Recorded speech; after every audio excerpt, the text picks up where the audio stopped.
from the mob when you were doing the pool business, you had 700 clients working with them. And then a lot of people really helped keep you afloat during COVID for Spartan. How have you been able to cultivate such relationships that help you succeed? Because that's something I don't see you talk about. Look, I tell all my kids and their friends 3 things you got to do for success. There's a lot of things to do, but these 3 are important because I wanted to make it succinct. Number 1, communicate like a movie star. You've got to be able to communicate your ideas really well. People have to like you. You got to give energy to them, not take it from them. Mm-hmm. People have to want to be around you. So as long as you're constantly putting money in the bank with your network and your friends and you're adding value, when you need help, they show up. And trust me, everybody's going to need help at some point.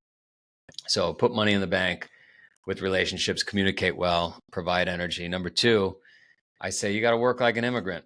You got to work your ass off. You got to work harder than anybody ever. And it's going to suck, but you got to do it.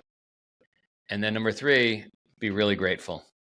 Be grateful you have friends. Be grateful you're alive. Be grateful you get to work. You get to do the hard stuff. Mm-hmm. I don't know where I picked it up, probably from my mom, my dad. I don't know how the hell maybe because I saw guys going to jail. I don't know.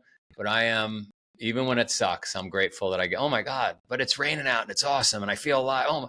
It sucks. Yeah. I was just doing the race this weekend in Croatia. It sucked. There were moments where I was feeling it. And I want to know how many kilometers are left on this thing I created. But yet I found a beekeeper on the side of the mountain. I went and I got some honey from the bee. And I was like, this is unbelievable. I can't believe I got to meet a beekeeper and got some honey. And I went through this cave and I was exhausted. And I saw this old, 1,000-year-old olive press that it was like the wheel of death in Conan the Barbarian. And I got to push it around.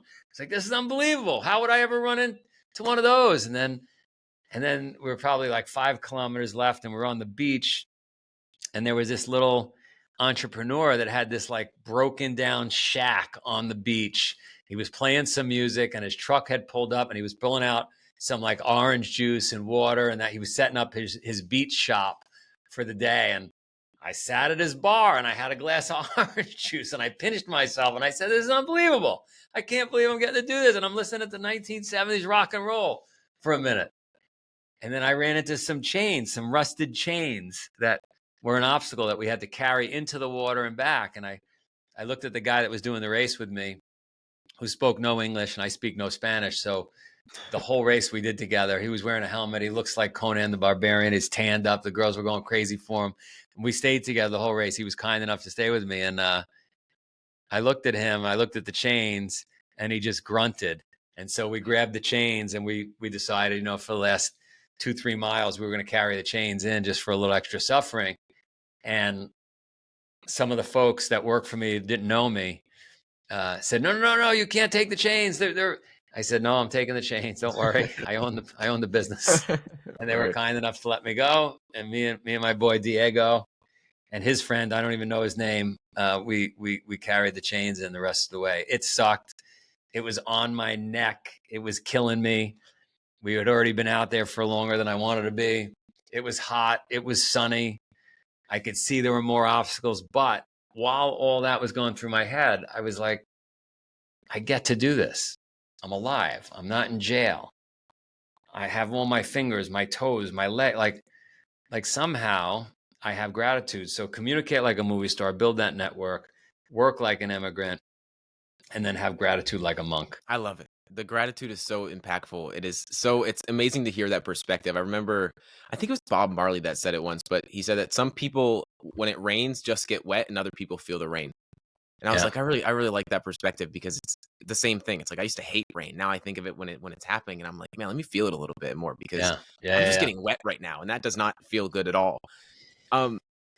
Like I said earlier, I think that what you've done in every career, it seems you've had success. What are some of the unobvious reasons, looking back now, that you've been able to find success? I think it's believe it or not, I think it's those 3 things. I think I think that's exactly what it is. I think I pay attention if the person I'm selling something to or getting to know, if they're getting burnt out on my conversation or they've had enough or they're busy with something else, I sense it and I hang up, like move on, and I'll be respectful of their time so I don't suck energy from their life. I certainly work hard. I don't think I would ever be accused of not working hard. And then I'm grateful, and people probably feel that and recognize it. So no magic tricks. Definitely not the smartest guy. Definitely not the sharpest tool in the shed. Just one foot in front of the other.